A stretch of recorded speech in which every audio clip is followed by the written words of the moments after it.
grande público o que é o paleocristianismo?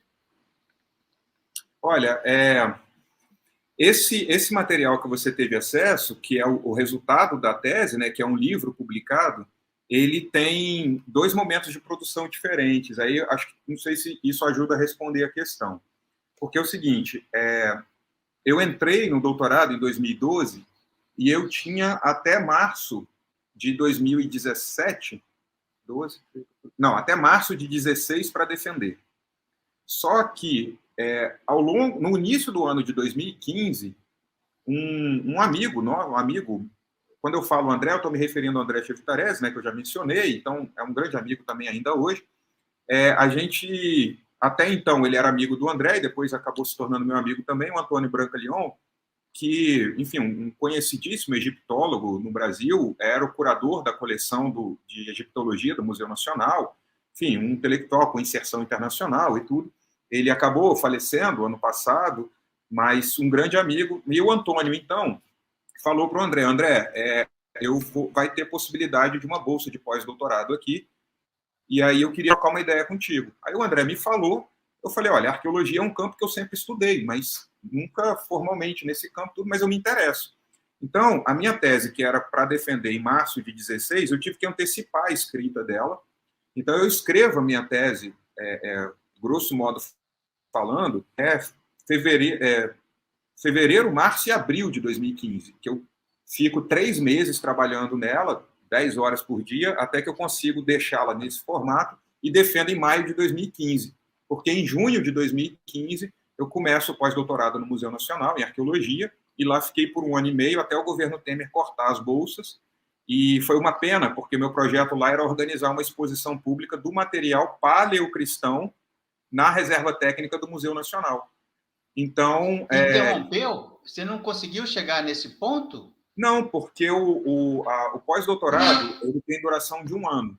Então, foi o tempo que eu tive para entrar no museu, me ambientar, conhecer as pessoas, lecionar no programa, enfim, trabalhar lá dentro.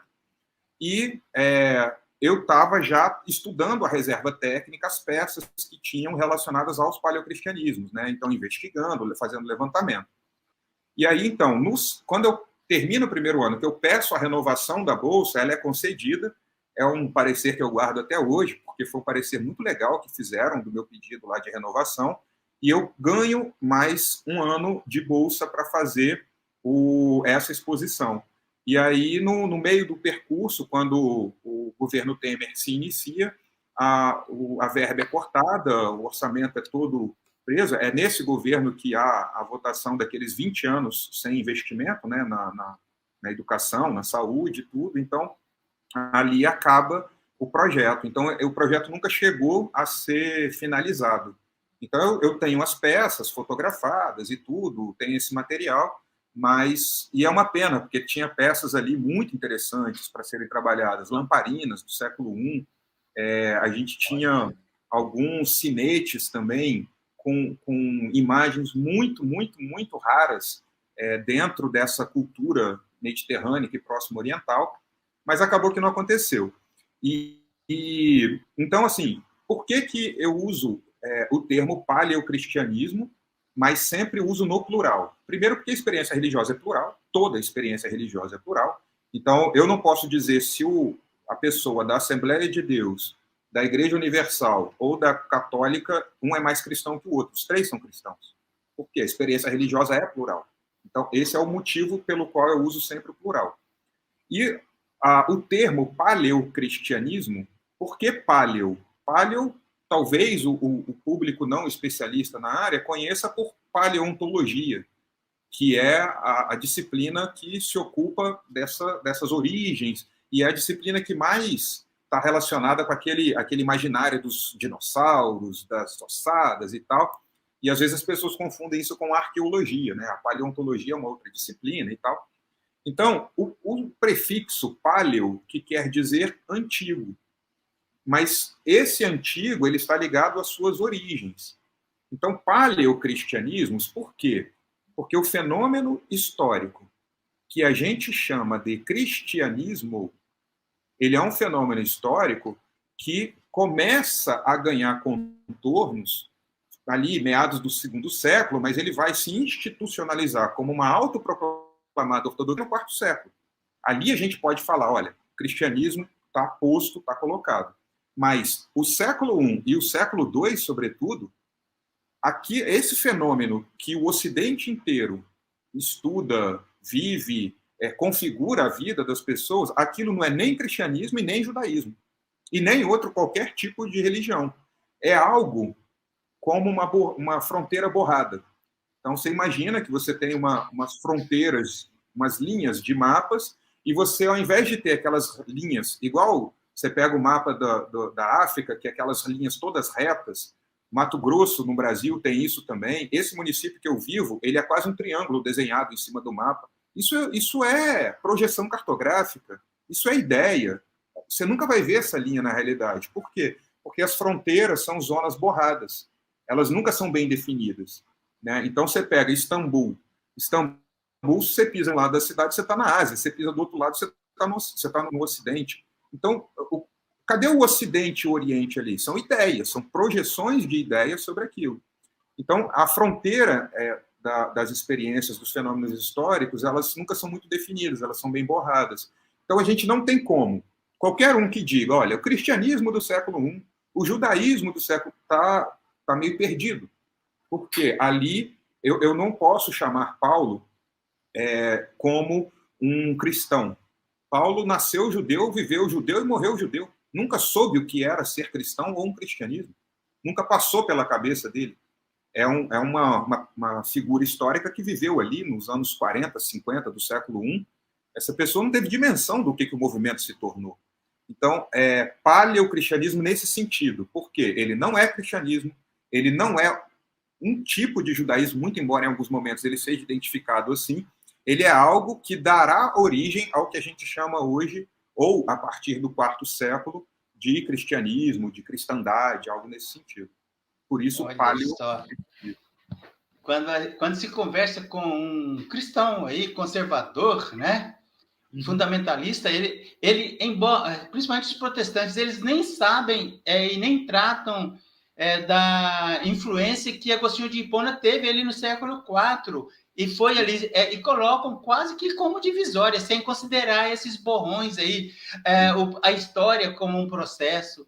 Rapaz, é muito interessante. Você sabe o que me chama a atenção, Daniel? E eu fico assim, muito feliz em ter a oportunidade de abrir as portas do canal para que sejam discutidas essas questões. Eu gostaria que você falasse um pouquinho mais aí, então, das questões, eu vou chamar de místicas, aí deixa eu ver como é que foi o termo que você usou lá. Mística também. Deixa eu ver aqui. Assim, as questões ali do misticismo ou dos... Eu coloquei aqui o termo, rapaz, não, é ali, os 2, 3 primeiros séculos, que é ali o ambiente que você trabalhou bastante, não é? Na bacia do Mediterrâneo, que envolvia ali o cristianismo que estava se formando. Queria que você falasse um pouquinho da relevância desse ambiente na tua pesquisa. Então, isso é até uma coisa muito importante para que haja um entendimento sobre o que é história, sabe? No momento e no ambiente que a gente vive, das mídias sociais, e que basta que você consiga algum tipo de organização, de disciplina, você tem uma grande visibilidade, seja por Instagram, por Facebook, por YouTube, quer dizer, a arena pública das discussões, dos debates, está posta. E historiador não tem uma função de policial, não tem uma função de juiz para dizer o que pode e o que não pode. Então, se o YouTube é uma plataforma aberta, qualquer pessoa que organiza o canal e consegue aderentes, e isso, então, é um tipo de discurso falado, está valendo. Não sou eu que vou dizer se pode ou se não pode. Onde está meu ponto de crítica? Meu ponto de crítica é a pessoa escutar algo, e é aquele meme muito usado, né? Se está na internet é verdade. Não, calma aí. A internet, ela é veículo, ela não é fundamento de nada. Ela é o veículo de divulgação de ideias. Mas a ideia precisa continuar sendo refletida, pensada, identificada na sua origem. Então, é nesse aspecto que eu penso que há uma distinção. Por quê? Porque historiadores, alguns tipos de historiadores, porque há linhas divergentes dentro da própria disciplina, isso não quer dizer que a divergência constitui certo e errado. A divergência constitui parâmetros e referenciais teóricos diferentes de partida. Mas na linha teórica na qual eu me vinculei, faz parte da preocupação de historiadores pensar o cotidiano. Então, eu não estou muito interessado se Júlio César, o imperador, ele subiu num cavalo, ele fez e aconteceu. Eu estou interessado em saber o seguinte, olha só, seja o tal do Júlio César, seja um cidadão comum, simples, sem nenhum tipo de repercussão histórica na sua curta ou longa vida. Essa pessoa, quando ela saía de casa, ela pisava onde? Como é que era a arena pública ali? Ela falava com quem? Quando essas pessoas se reuniam, por exemplo, André, eu e Juliana Cavalcante, que foi uma pesquisadora formada no nosso grupo também, nós temos um artigo publicado sobre aquela cena do poço, que Jesus conversa com uma mulher no poço, no Evangelho de João. Então, qual foi o nosso princípio metodológico nesse texto? Não, mas peraí. O texto, independentemente de quem está dizendo aquilo, coloca Jesus num poço conversando com uma mulher. Beleza. O que significa? Aí é a cabeça do historiador pensando, tá? O religioso ou teólogo, por exemplo, se for um teólogo como da estirpe de Oswaldo, ele vai fazer uma análise exegética daquele texto, do ponto de vista histórico-crítico, chegar na intencionalidade do autor e, a partir daí, então, falar sobre o discurso do texto. Isso é... Agora, tem o religioso. O religioso vai ler aquele texto ali e vai pensar, bom, o que eu posso ler dessa cena de Jesus com essa mulher no poço que vai mudar a minha vida? Então, aí vem o historiador. O historiador sabe que alguém escreveu aquele texto. Então, a gente está concordando lá com Oswaldo. Um historiador sabe que aquele texto nunca foi escrito para mim, no século XXI. Aquele texto foi produzido naquele contexto de século II. O Evangelho de João é um material do século II, portanto, muito distante do Jesus histórico.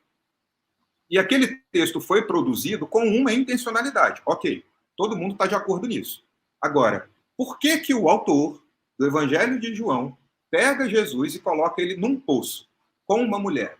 Aí o historiador pensa o seguinte, como é que era o ambiente onde tinha poço?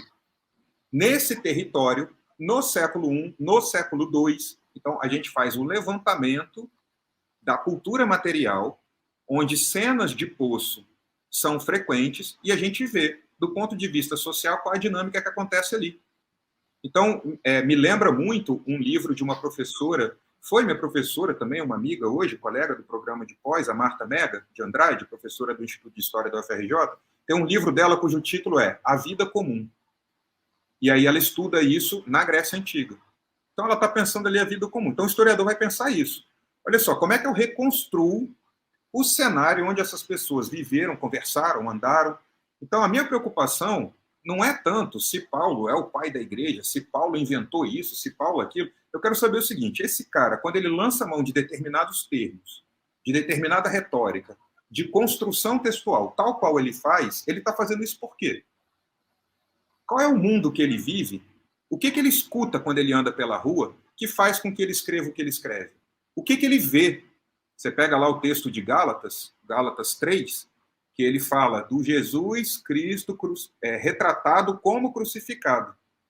Quando ele fala o termo retratado como crucificado, proegrafe, é um termo grego, o que ele está olhando no momento que ele está produzindo isso? Bom, então vamos lá pegar as casas romanas da região da Galácia, da região de Corinto, da região da Judéia, e vamos ver essas casas, o interior dessas casas. E aí você descobre que era muito comum, no interior das casas, se representar imageticamente figuras mitológicas, figuras divinas.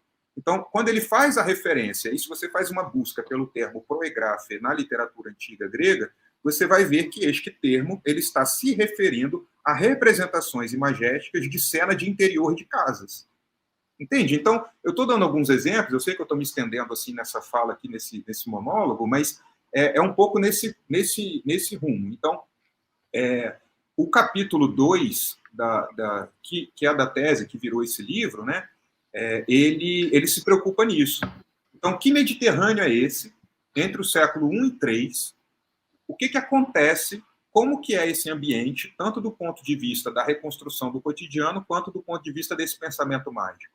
Então, a reconstrução vai desse ponto. E aí, como eu estava dizendo, e eu esqueci de mencionar, em 2015, quando eu defendo essa tese, e em 2016, ela é premiada pelo programa de pós, a minha de um grande amigo, um colega, ele inclusive hoje é o coordenador do programa, Paulo Duarte. As nossas teses ganham como as melhores teses defendidas em 2015.